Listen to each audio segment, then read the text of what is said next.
ಇಲ್ಲಿ ಅಂತ ಇದು ನನ್ನ ನನ್ನ 6ನೇ ಪ್ರಯತ್ನವಾಗಿತ್ತು. ಆಮೇಲೆ ಇದಕ್ಕಿಂತ ಮುಂಚೆ ನಾನು ಮೂರು ಬಾರಿ ಮೇನ್ಸ್ ಪರೀಕ್ಷೆ ಬರೆದಿದ್ದೆ, ಆದರೆ ಪಾಸ್ ಆಗಿರಲಿಲ್ಲ. ಸೊ ಇದು 4ನೇ ಸತಿ ನಂದು ಮೇನ್ಸ್ ಪಾಸಾಗಿ ಇಂಟರ್ವ್ಯೂ ಕಾಲ್ ಬಂದು 462ನೇ ರ್ಯಾಂಕ್ ಬಂದಿದೆ. ಆಮೇಲೆ ಇದರಿಂದ ನಾನು ಹಾಗೂ ನಮ್ಮ ಕುಟುಂಬದವರು ತುಂಬ ಖುಷಿಯಾಗಿದ್ದೇವೆ. ಸರ್, ನಾನು ಸುಮಾರು ಒಂದು 7ರಿಂದ 8 ಗಂಟೆ ಓದಲಿಕ್ಕೆ ಟ್ರೈ ಮಾಡ್ತಿದ್ದೆ ಸರಾಸರಿಯಾಗಿ. ಆಮೇಲೆ ಪರೀಕ್ಷೆ ಹತ್ತಿರ ಬಂದಾಗ ಒಂದು 10ರಿಂದ 11 ಅವರ್ ಅಷ್ಟು ಗಂಟೆಗಳ ಕಾಲ ಓದಲಿಕ್ಕೆ ಮೀಸಲಿಡ್ತಿದ್ದೆ ಸರ್. ಎಲ್ಲಾದರೂ ತರಬೇತಿಗೆ ಹೋಗಿದ್ದೀರಾ ಇದಕ್ಕಂತ ಹೇಳಿ?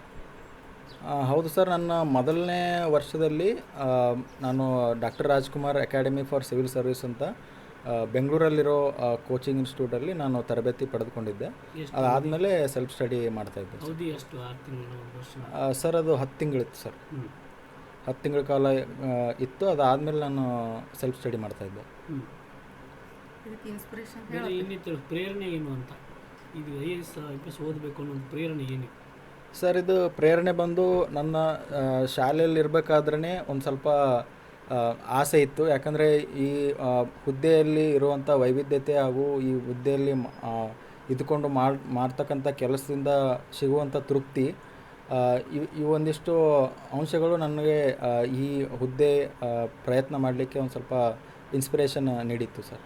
ಮುಖ್ಯ ಪ್ರೇರಣೆ ಅಂದರೆ ಇದು ಇಂಥ ಒಂದು ಘಟನೆ ಏನಾದರೂ ಕಾರಣ ಆಯಿತಾ, ಸನ್ನಿವೇಶ? ಸರ್, ಆ ಥರ ಒಂದು ಯಾವುದೇ ಒಂದು ನಿರ್ದಿಷ್ಟವಾದ ಘಟನೆ ಅಂತಿಲ್ಲ. ಸುಮಾರು ಘಟನೆಗಳು. ಅಂದರೆ ನಮ್ಮ ತಂದೆಯವರು ಪ್ರಾಥಮಿಕ ಶಾಲಾ ಶಿಕ್ಷಕರು. ಅವರು ಒಂದು ಸಣ್ಣ ಗ್ರಾಮದಲ್ಲಿ ಅವರ ಕೆಲಸ ಶುರು ಮಾಡಿದ್ದು. ಅದೆಲ್ಲ ನೋಡಿಬಿಟ್ಟು ನನಗೆ ಅನಿಸಿದ್ದು, ಒಂದು ಸರ್ಕಾರಿ ಕೆಲಸದಲ್ಲಿದ್ದರೆ ಎಷ್ಟೊಂದು ಸಮಾಜಕ್ಕೆ ಒಂದು ಸೇವೆ ಮಾಡಬಹುದು ಅಂತ. ಸೊ ಅದಕ್ಕೆ ನಾನು ಈ ಫೀಲ್ಡನ್ನು ಚೂಸ್ ಮಾಡ್ಕೊಂಡೆ ಸರ್. ನಿಮ್ಮ ಶಿಕ್ಷಣದ ಬಗ್ಗೆ ಹೇಳಿ, ಪ್ರಾಥಮಿಕ, ಪ್ರೌಢ, PU ಮತ್ತು ಮುಂದಿನ ಶಿಕ್ಷಣ? ಸರ್, ನನ್ನ ಪ್ರಾಥಮಿಕ ಶಿಕ್ಷಣ ಕುಂಟೋಜಿ ಎಂಬ ಗ್ರಾಮದಲ್ಲಿ ಆಯಿತು, 1ರಿಂದ 5ನೇ ತರಗತಿವರೆಗೂ. ಸರ್ಕಾರಿ ಶಾಲೆ?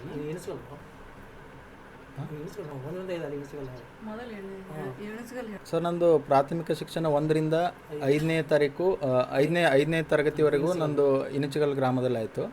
ಆದಮೇಲೆ ನಾನು 6ರಿಂದ 12ನೇ ತರಗತಿವರೆಗೂ ಜವಾಹರ್ ನವೋದಯ ವಿದ್ಯಾಲಯ ಆಲ್ಮಟ್ಟಿಯಲ್ಲಿ ಆಯಿತು. ಅದಾದಮೇಲೆ ನಾನು BE ಮಾಡಲಿಕ್ಕೆ ಬೆಂಗಳೂರಿಗೆ ಹೋದೆ. ಅಲ್ಲಿ MUJ ಕಾಲೇಜ್ ಆಫ್ ಇಂಜಿನಿಯರಿಂಗಲ್ಲಿ ಕಂಪ್ಯೂಟರ್ ಸೈನ್ಸ್ ಆ್ಯಂಡ್ ಇಂಜಿನಿಯರಿಂಗ್ ಪದವಿ ಪಡೆದುಕೊಂಡೆ. ಅದಾದ ನಂತರ ನಾನು ಈ ಸಿವಿಲ್ ಸರ್ವೀಸಸ್ ತಯಾರಿ ನಡೆಸ್ತಾ ಇದ್ದೆ ಸರ್. ಪರೀಕ್ಷೆ ತಯಾರಿಯಲ್ಲೇ ಇದೆ, ಏನಾದರೂ ಈಗ ಕೆಲಸ ಮಾಡುವಂಥದ್ದು ಓದೋದೇ? ಸರ್, ಬರೀ ಓದೋದೇ ಮಾಡ್ತಿದ್ದೆ. ಆಮೇಲೆ ಒಂದಿಷ್ಟು ಸಣ್ಣ ಪುಟ್ಟ ಕೆಲಸಗಳನ್ನ ಮಾಡ್ತಾಯಿದ್ದೆ, ನನ್ನ ಏನಂತಾರೆ ಫೈನಾನ್ಷಿಯಲ್ ನೀಡ್ಸ್ ಮೀಟ್ ಮಾಡೋದಕ್ಕೆ. ಸಣ್ಣ ಪುಟ್ಟ ಕೆಲಸ ಅಂತಂದರೆ ಅಂದರೆ ಇನ್ಸ್ಟಿಟ್ಯೂಟ್ಗಳಲ್ಲಿ ವರ್ಕ್ ಮಾಡ್ತಾಯಿದ್ದೆ ಸರ್. ಸೊ ಹೀಗಾಗಿ ಅದು ಬಿಟ್ಟರೆ ಒಂದು ಫಾರ್ಮಲ್ ಜಾಬ್ ಅಂತ ಏನು ತೊಗೊಂಡಿರಲಿಲ್ಲ. ಖಾಸಗಿ ಇನ್ಸ್ಟಿಟ್ಯೂಟ್ನಲ್ಲಿ? ಹೌದು ಸರ್. ಸರ್, ನಮ್ಮ ತಂದೆ ಹೆಸರು ಚೆನ್ನಪ್ಪ ಅಂತ. ಅವರು ಪ್ರಾಥಮಿಕ ಶಾಲೆಯಲ್ಲಿ ಶಿಕ್ಷಕರಾಗಿದ್ದಾರೆ.